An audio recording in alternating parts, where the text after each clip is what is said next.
টোকাইয়ের বাচ্চা, কিছু হোমগ্রোন রাজাকারের বাচ্চা আজকে বাংলাদেশ সেনাবাহিনীকে প্রশ্নবিদ্ধ করতে চাইছে। তারা ক্রমাগতভাবে সেনাপ্রধান, বাংলাদেশ সেনাবাহিনী এবং কি অদ্ভুত সব নামে তারা বাংলাদেশ সেনাবাহিনীকে ডাকছে। বাংলাদেশের সেনাবাহিনী আজ সংকটে। আমি যখন বলছি বাংলাদেশের সেনাবাহিনী আজ সংকটে, তখন আপনার মাথার ভেতরে প্রথম যেই চিত্রটি ভেসে উঠবে, আপনার মনে হতে পারে কোনো বাইরের শত্রুর আক্রমণ, কোনো বাইরের দেশের আক্রমণ বাংলাদেশের সেনাবাহিনীর উপরে হয়েছে। কিন্তু এই কথাটি খুবই অবিশ্বাস্য হলেও সত্যি যে কিছু হোমগ্রোন টোকাইয়ের বাচ্চা, কিছু হোমগ্রোন রাজাকারের বাচ্চা আজকে বাংলাদেশ সেনাবাহিনীকে প্রশ্নবিদ্ধ করতে চাইছে। তারা ক্রমাগতভাবে সেনাপ্রধান, বাংলাদেশ সেনাবাহিনী এবং কি অদ্ভুত সব নামে তারা বাংলাদেশ সেনাবাহিনীকে ডাকছে। আমরা বিভিন্ন সময়ে বিভিন্ন কারণে পলিটিক্যাল রেটরিক হিসেবে বাংলাদেশ সেনাবাহিনীকে কথা বলেছি, সমালোচনা করেছি, কিন্তু একটা ব্যাপার সব সময় মাথায় রেখেছি যে আমরা যদি কোনো সুনির্দিষ্ট কারো ব্যাপারে কথা বলেও থাকি, সেনাবাহিনীকে কখনো আমরা অ্যাজ এ হোল প্রশ্নবিদ্ধ কখনো করি না। কারণ বাংলাদেশ সেনাবাহিনীর প্রতি আমাদের এক ধরনের শ্রদ্ধা, কারণ এটা আমাদের একটা সার্বভৌমত্বের প্রতীক। সেই পোশাকটা, এই পোশাকের গল্প যখন আমি বলছি তখন মনে হয় একটা গল্প আমার বলে নেওয়া ভালো। সেটা হচ্ছে যে সেনাবাহিনীতে যাবার আমার অসম্ভব রকমের ইচ্ছে ছিল, কারণ এখন যিনি সেনাপ্রধান তারই বন্ধু মেজর জিয়াউল মিল্লাত, তাকে দেখে আমরা ছোটবেলাটা বড় হয়েছি। ইনফ্যাক্ট ওয়াকারুজ্জামানকেও কতবার দেখেছি আমি। কিন্তু কথাটা যেটা হচ্ছে সেটা হচ্ছে যে এই যে ছোটবেলাতে থেকে একজন সেনাবাহিনীর অফিসারকে দেখে সেনাবাহিনীতে যেতে চাওয়া, এটাই সেনাবাহিনী। অর্থাৎ এই পোশাকটার প্রতি ভালোবাসা, ভালো লাগা। আমার মনে আছে যে সেনাবাহিনীতে যখন পরীক্ষা দিতে গিয়েছিলাম, ভাইভাতে আমাকে প্রশ্ন করেছিল যে তুমি সেনাবাহিনীতে কেন আসতে চাও, এবং অনেস্ট অ্যান্সারটি দিবে। সার্বভৌমত্ব রক্ষা করতে চাও, দেশের নিরাপত্তা দিতে চাও, এসব কথা অনেক শুনেছি। রিয়েল রিজনটা বলো, ভেতর থেকে যেটা আসে। আমি তখন বলেছিলাম যে আমি চাই যত গুন্ডা সন্ত্রাসী আছে তারা আমাকে দেখে ভয় পাবে, আমি সেই কারণে সেনাবাহিনীতে যেতে চাই। উপস্থিতরত যে সেনা কর্মকর্তা যারা ছিলেন তারা হাসা শুরু করলেন এবং তারা আমার উত্তরটা পছন্দ করেছেন। তারা বলেছেন যে এটা আসলে একটা অনেস্ট অ্যান্সার ছিল, খুব সরল একটা অ্যান্সার ছিল। ইয়েস, বাংলাদেশ সেনাবাহিনীর যে রেসপেক্ট, যে সম্মান, যে সন্ত্রাসীরা দেখলে ভয় পায়, এইটা সেনাবাহিনীর সৌন্দর্য। আজকে এই সেনাবাহিনীকে প্রশ্নবিদ্ধ করতে চাইছে, ক্রমাগতভাবে সেনাবাহিনীকে নানান ট্যাগে আপনার রূপান্তর করছে, নানানভাবে তাদেরকে বলছে। কারা বলছে? এই রাজাকারের বাচ্চা, রাজাকারের নতুন দল জাতীয় নাগরিক পার্টি নামের এই টোকাইয়ের দল। এই টোকাইদের একজন প্রধান বা অন্যতম প্রধান হাসনাত আব্দুল্লাহ, যাকে সবাই হাবাদুল্লাহ নামে চেনে। এই হাবাদুল্লাহ একটি স্ট্যাটাস দেয়, ওই স্ট্যাটাসে সে কি বিকৃত করে কথা বলছে, উত্তরপাড়া, তারপর ক্যান্টনমেন্ট, মানে এমন একটা ব্যাপার যে সে বিরাট বড় এক হ্যাডম। সেনাপ্রধানকে জড়িয়ে বা তাকে ইঙ্গিত করে তাদের যে পুরো ক্ল্যানটা আছে, অর্থাৎ সে যখন একটা স্ট্যাটাস দেয় তখন ওই বাকি টোকাইয়ের বাচ্চা, যেমন এই আসিফ, নাহিদ, কষা সার্জিস, তারপরে ওই যে একটা বাবাখোর আছে চিটাগংয়ে রাফি, এরা, তারপরে যে বিহারির বাচ্চাদের যে দল আছে ইনকিলাব মঞ্চ, তারপর হচ্ছে অ্যান্টি ফেসিস্ট কোয়ালিশন নামে আরেক বিহারির বাচ্চাদের দল আছে, এরা সবাই মিলে এক ধরনের আওয়াজ উঠাবার চেষ্টা করে। আওয়াজ উঠলে যেটা হয় সেটা হচ্ছে তারা ঢাকা বিশ্ববিদ্যালয়ের ওই রাজু ভাস্কর্যের পাদদেশে 1000-2000 লোক বা এরকম 500 থেকে 2000 লোকের মতো জড়ো করে ভাঙচুর, হই হট্টগোল করে দেখানোর চেষ্টা করে যে তাদের সাথে অনেক লোক আছে। এদের সাথে যোগ দেয় জামাতে ইসলামী, শিবির, এদের সাথে যোগ দেয় হিজবুত তাহরির এবং অ্যান্টি বাংলাদেশ যতগুলো দল আছে প্রত্যেকে তাদের সাথে যোগ দিয়ে এইটা দেখানোর চেষ্টা করে যে তাদের সাথে জনতা আছে। কিন্তু এই প্যাটার্নকে আজকে ভাঙার সময় এসেছে। আমরা অনেকগুলো প্রশ্নও করতে চাই। এই হাবাদুল্লাহ বলেছে যে বাংলাদেশ আওয়ামী লীগকে নাকি পুনঃপ্রতিষ্ঠা করতে চায় সেনাবাহিনী। বাংলাদেশ আওয়ামী লীগকে সেনাবাহিনীকে পুনঃপ্রতিষ্ঠা করতে হবে কেন? বাংলাদেশ আওয়ামী লীগ কি কোনো নিষিদ্ধ দল? বাংলাদেশ আওয়ামী লীগ কি এমন কোনো দল যে তাকে নতুন করে রিফর্ম করবার দরকার হয়েছে, নতুন করে তাকে কাজ করবার দরকার হয়েছে? আমি যদি সমস্ত কিছু বাদ দিয়ে বাংলাদেশের ইলেকশনের ডাটাগুলো অ্যানালাইসিস করি, বাংলাদেশ আওয়ামী লীগ যেবার হেরেছে, অর্থাৎ 2001-এর ইলেকশনে, সেইবারও বাংলাদেশ আওয়ামী লীগের ভোট ছিল 40 পয়েন্ট প্লাস। যিনি বা যারা সেই সময় জয়ী হয়েছিল বিএনপি, তাদের ভোট ছিল 40.86 অর সামথিং, কিন্তু এককভাবে বাংলাদেশ আওয়ামী লীগ পেয়েছে 40 পয়েন্ট প্লাস। এরকম একটা দলকে পুনঃপ্রতিষ্ঠা সেনাবাহিনী কেন করবে? আর সেনাবাহিনীর তো এটা দায়িত্বও না। এই যে কথাটা বলছে, এইটা সত্যতা কি?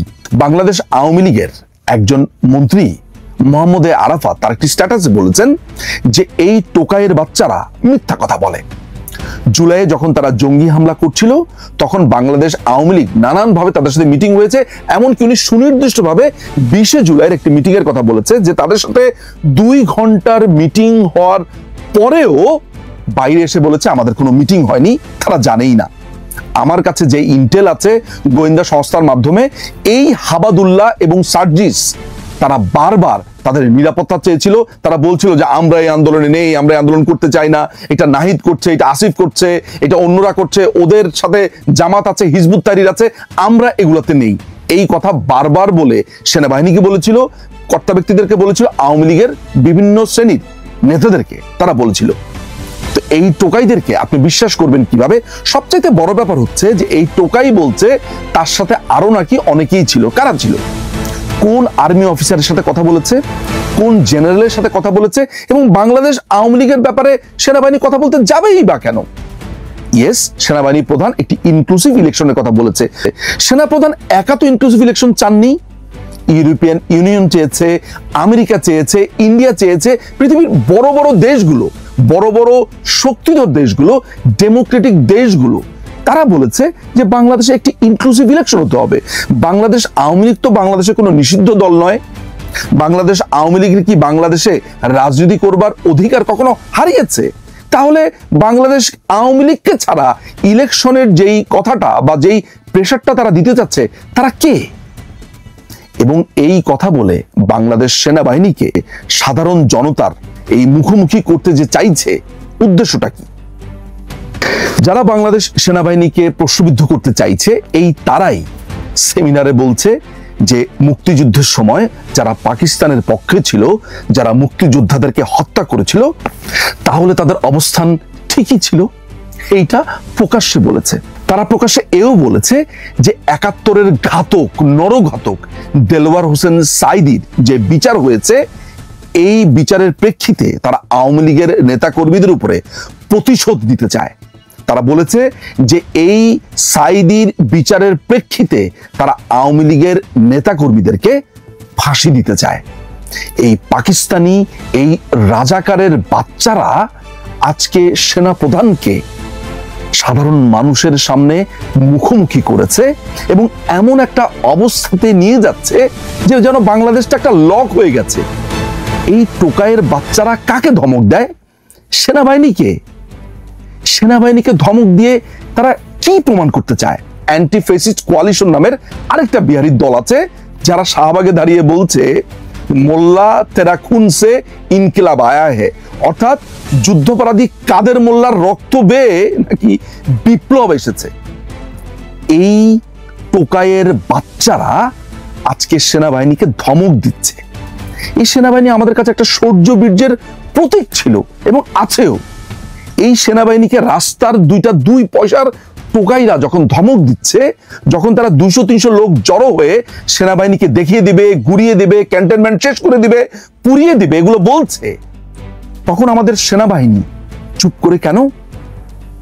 আমরা বাংলাদেশ সেনাবাহিনীর সাথে আছি, থাকবো। ইয়েস, সেনাবাহিনীকে নিয়ে সমালোচনা করেছি, সে সমালোচনা করব এবং সেটা যৌক্তিক সমালোচনা। কিন্তু সেনাবাহিনীকে ঘুরিয়ে দেব, সেনাবাহিনীকে পুড়িয়ে দেব, ক্যান্টনমেন্ট শেষ করে দেব, এই সাহস এই বাংলাদেশে এরা পেল কোথায়? এবং বাংলাদেশ সেনাবাহিনী এখনই তাদের সুবর্ণ সুযোগ যে তাদের এই পোশাক, তাদের এই ডিসিপ্লিন বাহিনীকে যারা প্রশ্নবিদ্ধ করেছে, তাদেরকে কঠিন জবাব দেবার।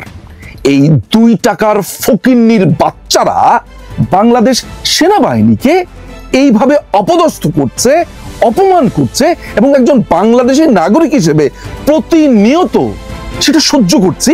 কেন সহ্য করব? বাংলাদেশ সেনাবাহিনীর কোনো জেনারেল নাই, বাংলাদেশ সেনাবাহিনীর major, colonel, junior officer, senior officer, তারা এগুলো দেখে না। আমি বুঝি না, তাদের খারাপ লাগে না। আমি যদি একজন সাধারণ নাগরিক হিসেবে আমার এত খারাপ লাগতে থাকে, আমার ভেতরটা জ্বলে পড়ে যেতে থাকে, তাহলে সেনাবাহিনী খারাপ লাগে না? তাদের তো পোশাক, তারা তো চাকরি করছে।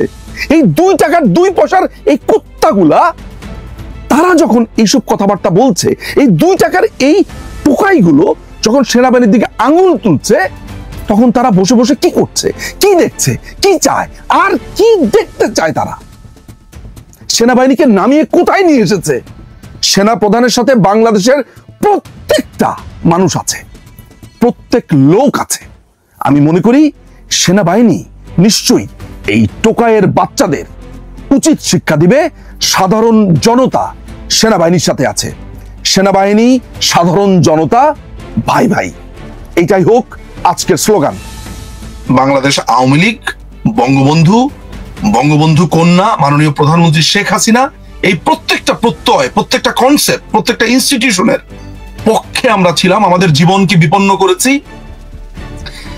আমার বাবা মাকে মেরে ফেলবে, মেরে ফেলুক। আমার সমস্ত কিছু শেষ করে ফেলবে, করে দিক। যুদ্ধে নেমেছি, শিশিরে যদি ভয় পাই তাহলে হবে। এই যুদ্ধে নেমেছি তো, আমি এই যুদ্ধে নেমেছি জীবনের প্রাণ উৎসর্গ করে। তার মানে এই না যে ধুম করে এসে আপনার গুলির সামনে বললাম যে আমরা মেরে ফেলেন। না, মৃত্যু আমার হবেই, হয়তো এই যুদ্ধেই আমার হবে, কিন্তু যতক্ষণ পারি আমি লড়াই করব। আমার যা ক্ষতি, যা ইচ্ছা, আমার কষ্ট হবে, আমার বেদনা হবে, আমার যন্ত্রণা হবে, কিন্তু বঙ্গবন্ধু কন্যা মাননীয় প্রধানমন্ত্রী শেখ হাসিনাকে যেদিন এই রাষ্ট্রে তার সমস্ত সম্মান দিয়ে আমি ফেরত আনতে পারবো, আমরা ফেরত আনতে পারবো, সেদিন শুধু 2 হাত উঁচিয়ে বলবো জব ডান, দ্যাটস ইট। আমার নাই মন্ত্রী হওয়ার শখ, নাই এমপি হওয়ার শখ, নাই কোটি কোটি কোটি কোটি টাকার মালিক হওয়ার শখ, কিচ্ছু শখ নাই। এই যে আমার পেছনের লাইব্রেরিটা দেখছেন, এখানে নিশ্চিন্তে বসে বই যাতে লিখতে পারি, ঢুকতে পারি, জাস্ট যোদ্ধার মতো নেমেছি, কাজ শেষ, এই লাইব্রেরিতে আবার ঢুকে যাব। সো আমি আমার যারা দর্শকরা আছেন, বাংলাদেশ আওয়ামী লীগের নেতাকর্মী আছেন, যারা শুনছেন, তাদেরকে সবাইকে একটা কথা আমি জাস্ট জানিয়ে রাখি যে এই দখলদার, এই টোকাইয়ের বাচ্চা, এই টোকাই, এই দখলদার বাহিনী, এই ইউনূসের বাহিনীর সময় খুব বেশি দিন নেই। দ্রুত তাকে শেষ হতে হবে। কি প্রক্রিয়াতে শেষ হবে, কিভাবে শেষ হবে, সবই দেখেছেন আপনারা। এখনো ওই সামনের জন্য অপেক্ষা করতে হবে।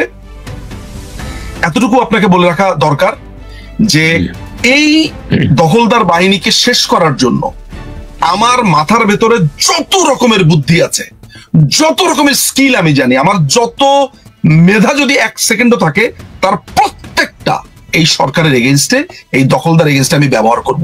পৃথিবীর যেইখানে যাওয়া প্রয়োজন, পৃথিবীর যে প্রান্তে যাওয়া প্রয়োজন, আমি সেই প্রান্তে যাব। এটার জন্য আমাকে যদি সমস্ত কিছু হারাতে হয়, আমি তাও হারাবো, কিন্তু বঙ্গবন্ধু কন্যাকে এই দেশে সসম্মানে ফেরত আসার আগ পর্যন্ত আমার নিজেকে মানুষ মনে হবে না। তাই লড়াই চালিয়ে যাচ্ছি। জয় বাংলা, জয় বঙ্গবন্ধু, বাংলাদেশ চিরজীবী হোক।